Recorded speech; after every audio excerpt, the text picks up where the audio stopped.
Hello, friends! Welcome to Mila and Lila's English Fun!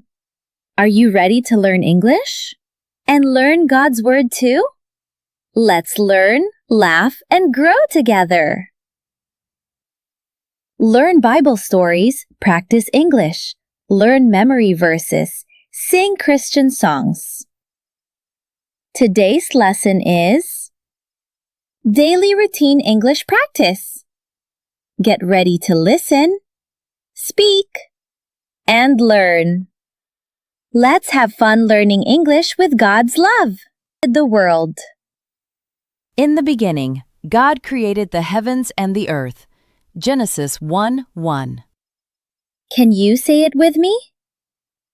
God created the world. God made the day. God made the night.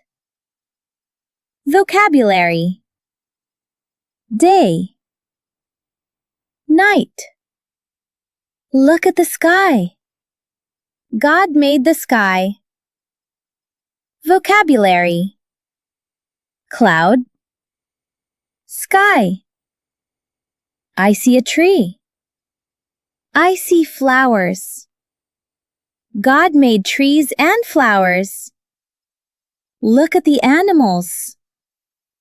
God made animals. Vocabulary: lion, elephant, rabbit, giraffe. What did God make? God made the sky.